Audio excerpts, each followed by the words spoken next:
Now let's say you have a home business and you don't want to use your home address. You'd like a little more privacy or for whatever reason.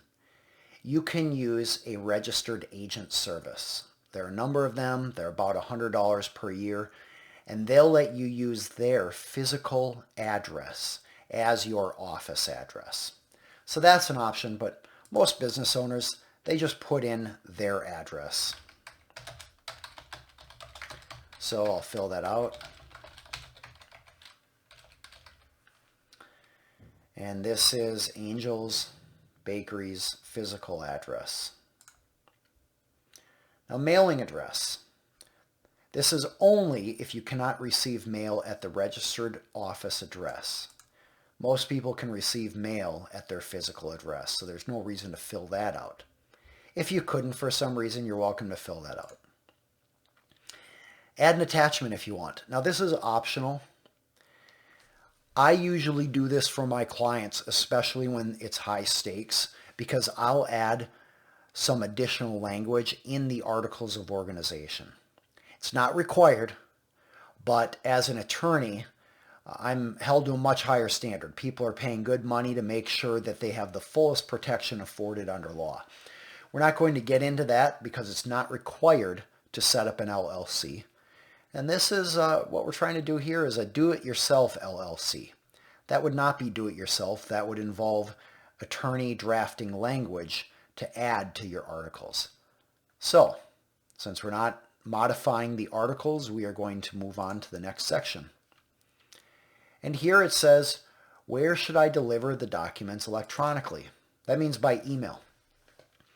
The Secretary of State will email confirmation documents to this email address. So it's important that it be a working email address. And then there's a phone number in case, just kind of as a backup, if they need to call you. We'll click Next. Client reference number.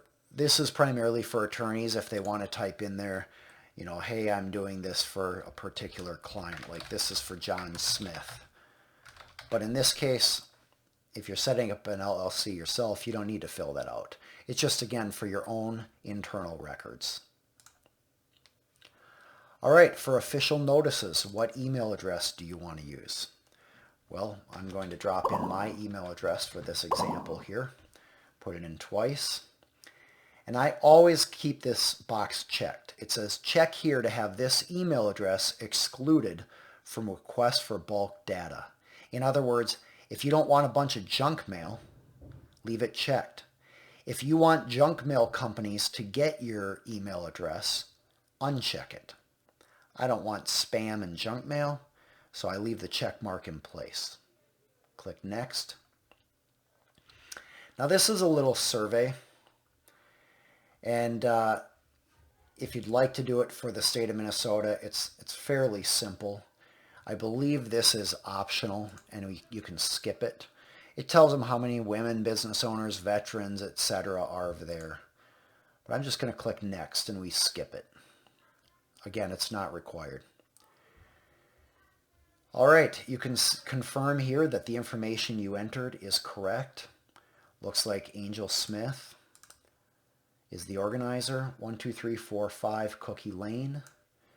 And again, the registered office is the same. That all looks good. I have different zip codes here, so if I was actually doing this, I would fix that. Obviously, one of those would be an error.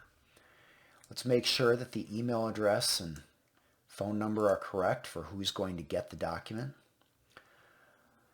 All right, and here's a little note that entities that own, lease, or have any financial interest in agricultural land or land capable of being farmed must register with the Minnesota Department of Agriculture's Corporate Farm Program. So if you fall under that, you probably want to be using an attorney. And again, if you are a professional firm, you probably want to be using an attorney. But everything looks good. I verified it. Let's now click Next. It's now asking to confirm this with an authorized signature.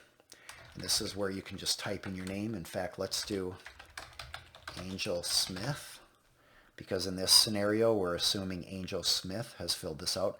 This is like signing your name on a legal document.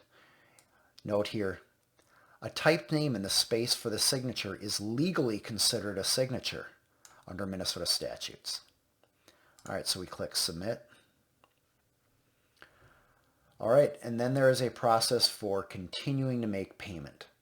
Now this is not going to go through unless you make payment.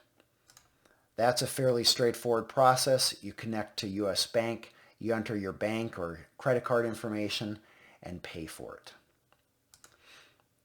All right, that now has created articles of organization.